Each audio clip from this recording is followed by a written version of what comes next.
I'm glad to welcome you to another interesting episode of your Voice podcast, coming to you from President Bola Ahmed Tinubu Media Center.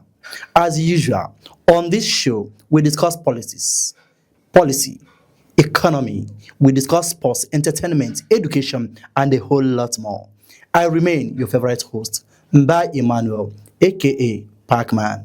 On today's episode, we are hosting a first-class graduate of the prestigious University of Ibadan, an educational consultant who has over 200 trained teachers scattered all over Nigeria.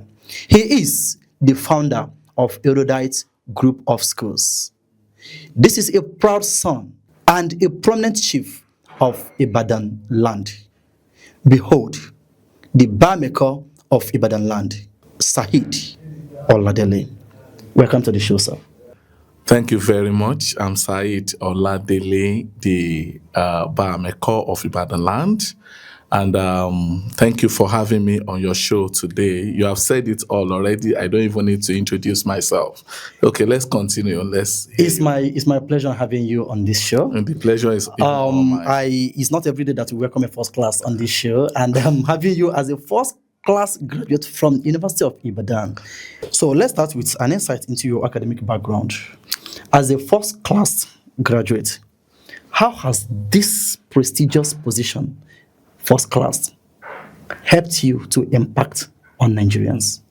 Okay, thank you very much. After finishing from the university, I ventured into full-time entrepreneurship, and I've always wanted to solve a problem in my community. And after finishing, I started Erudite Millennium Limited. So later, it became a group of schools.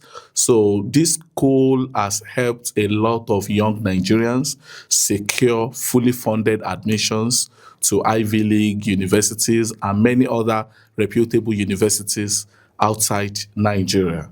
So, and not only that, what makes my own school different is that as I'm grooming you to get a full scholarship to study in the US, Canada, and some other places, I'm instilling in you the spirit of patriotism, that you are not just going outside the country, you are going there to go and acquire knowledge. You are bringing that knowledge back to develop your fatherland. Some of them laugh at me, but I've always told them that imagine if I had gone abroad as well, would you find somebody that would render this service? That is why this country needs you back home. So the school has been very consistent. We have achieved a whole lot. But in 2023, to God be the glory, the school set a world record in Cambridge A-level as the only school that recorded 100% passes. Wow.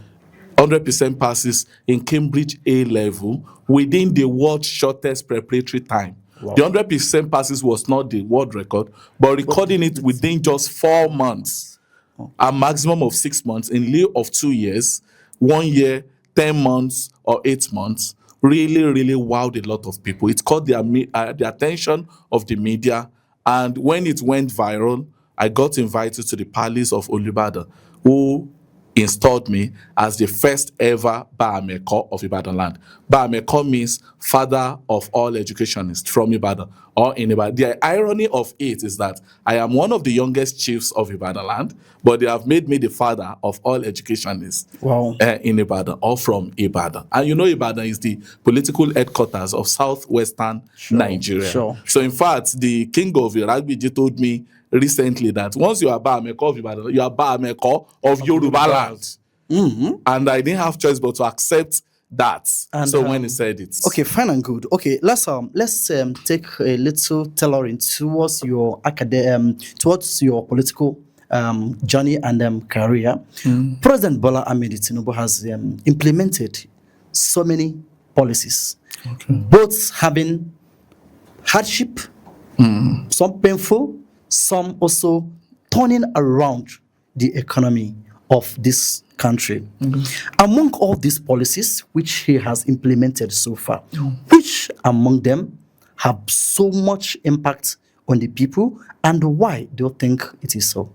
Thank you very much. The removal of the fuel subsidy the removal of fuel subsidy is my number one, my favorite Bola Ahmed Tinubu's policy.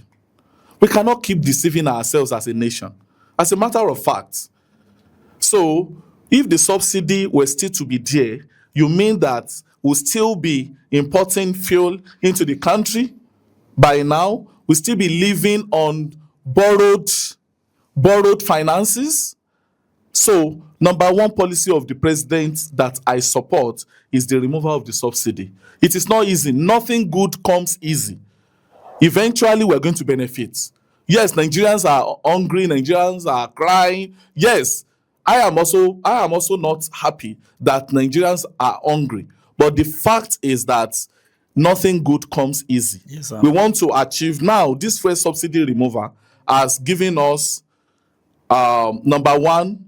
It has put us on the path to economic self-sufficiency.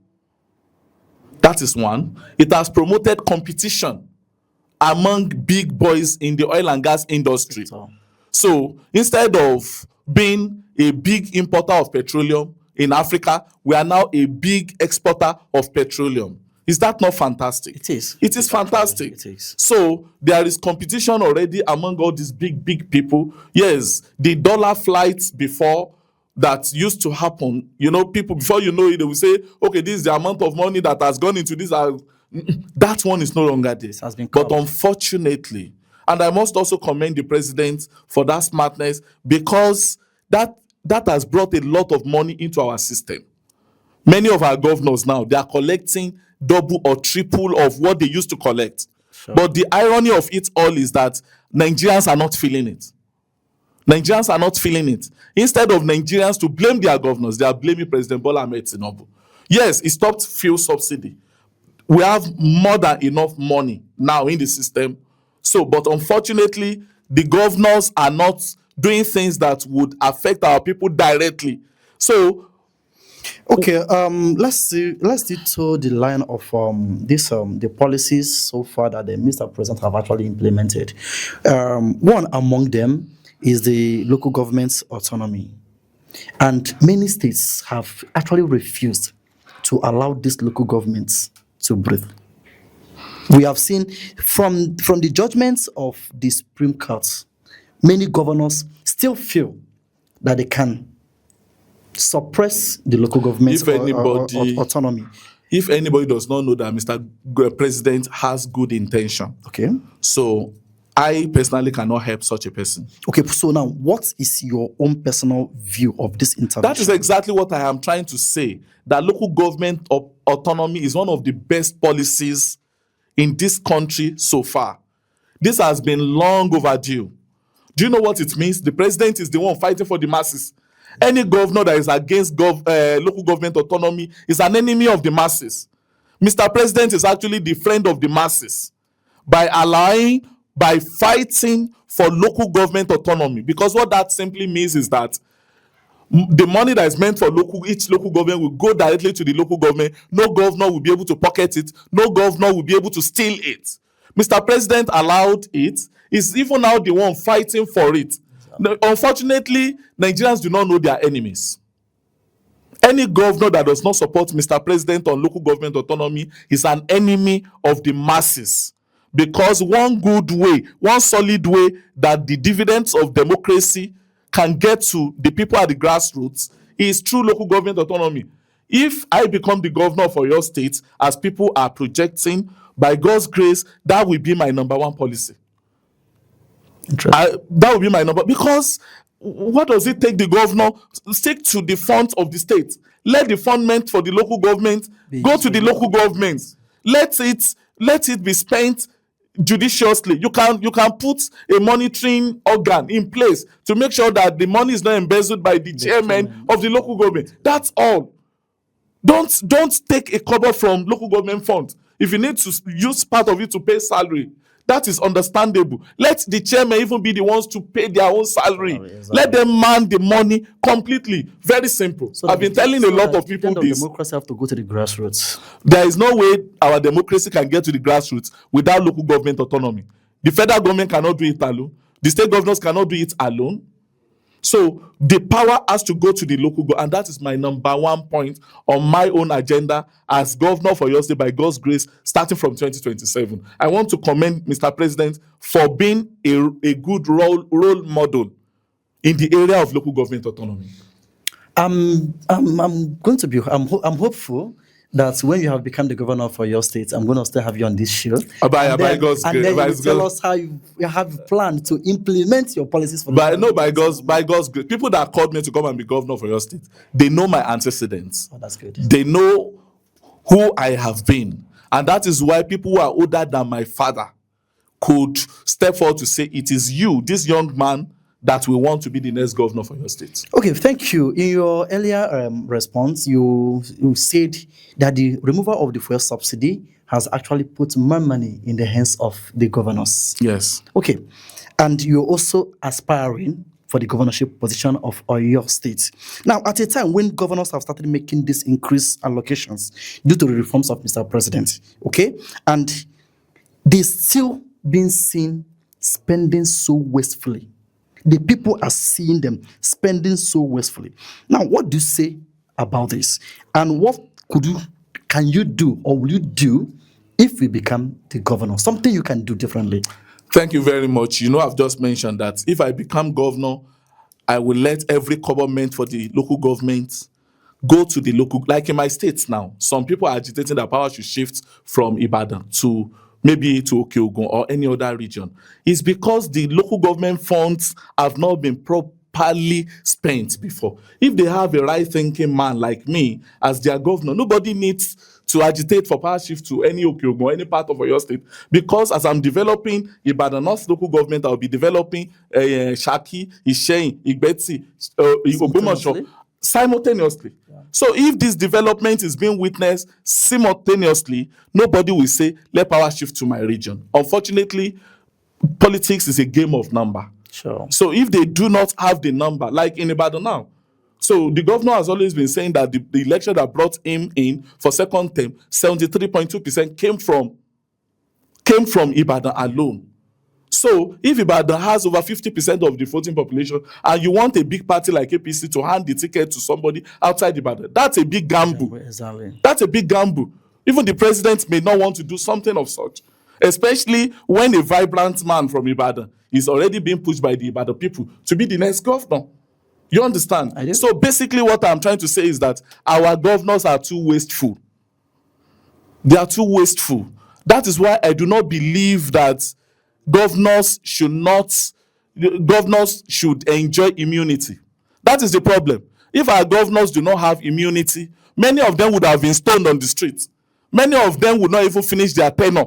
They will be in jail. Let me just give you an example.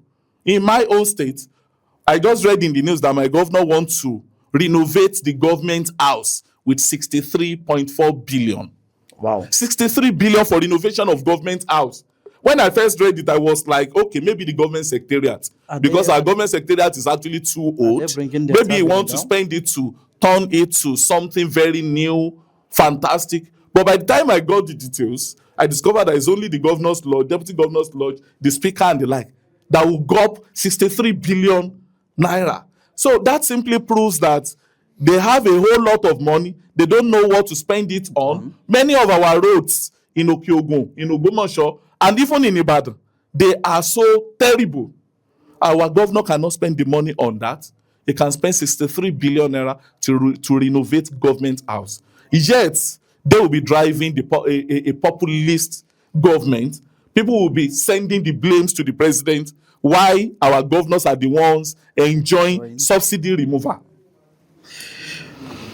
This your revelation is somehow massive for me to actually assimilate, and I think one of these days we have to revisit that statement that you think or you advocate that governors should not enjoy immunity. Okay, let's now look at your governance ideology. One, as an academic. Two, as a public servant. What are the development ideologies that guides you? Well, number one is anti-corruption. Okay. I believe our system should be corruption free, 100%. Whatever is aiding corruption should be kicked out of our system. That is number one. Because if we refuse to kill corruption, corruption can kill us. So that's one. Number two, I believe that governance should be service, selfless service. Money should not be the major driving force to governance. But today, everything is about money. In fact, when some people hear that I want to be governor, and they will say, oh, this one that doesn't have 10 billion naira. Imagine a senior advocate of Nigeria in my state. The day I told him I will be running for governorship, I've accepted to run for governorship, he said, you are a good candidate, but go and sit down. Because you don't have 10 billion naira. You don't have 10 billion naira that you can set fire on. Go and sit down. Imagine, he said I'm a good candidate that will benefit the state. Yet he said, go and sit down, so that I should allow money bags to do it. Now, by the time money bags they get there, they embezzle our funds further, our people will still be crying. Yes. You can imagine. So if he didn't believe in me, if he didn't believe that I could, probably if people rally around me, they can get me to the position, then I benefit the populace. He was even the first person to discourage me. Don't bother to go there because you don't have 10 billion naira. He has forgotten that the President Bola Ahmed Tinubu that we have is a maker of men.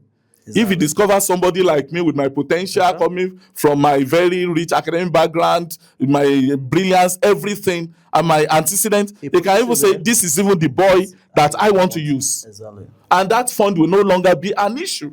He has forgotten. So basically, my number one is anti-corruption. Where I ever worked in my life, the nickname they gave me is Mr. No Bribe. Oh. And in 2023, when I bought books and the money reversed and I took it back, so it caught the attention of the news. And when they celebrated it in 2021, it happened in 2021. In 2023, somebody nominated me for Ganifa Wemi Outstanding Integrity Award, which I won just because of that singular act. Yeah. You can imagine. So, number one is anti-corruption. Number two is governance should be selfless service. If Awolowo were to be selfish, many of the monumental structures that we have in southwestern Nigeria, we will not have it. Yes. If Asiwaju were to be selfish, he would not wait till now to be president. These are progressive men. And that is why I myself have always been a progressive. And by God's grace, I will remain a progressive because I like the ideals of the progressive. If you have noticed it, you would have discovered that progressive people, they easily fight. Why? Because they are Puritans. The rules are too many. They want you to be straight. Exactly. If you say yes, your yes must remain yes. Exactly. If you say no, your no must remain no. That is the progressive ideal that every upcoming politicians or current politicians should emulate. With that, we'll be able to build a better Nigeria. Thank you so much, Baameko of Ibadan land. As the Baameko of Ibadan land, just take a few lines to speak to the elders and to the young people of Ibadan land and also to Nigerians. Okay, thank you very much. All the elders listening to me out there, this is your son, Saheed Oladele. I want to appeal to you to please help us in demonetizing politics in Nigeria. Help us to demonetize politics in Nigeria. Everything should not be about money. Do not fall for people that will bring you crumbs before election to make you suffer for 4 years. So if anybody brings money to you, tell them that you are looking at the person's character, you are looking at the person's antecedents, you are looking at the person's programs, what he has to do for the state. So that's my message for the elders. For the young ones or my fellow youth, as they go, permit me to speak pidgin. So many of now. So if somebody now brings money, we feel that everything should be about money as well. The same message goes to the youth. Don't sell your birthright because of money. We know that many aspirants are unsellable, they are unmarketable, but we declare for them once they give us crumbs. As usual, we go and announce them on the social media, this is the person I'm supporting. That person cannot win an election in his bedroom.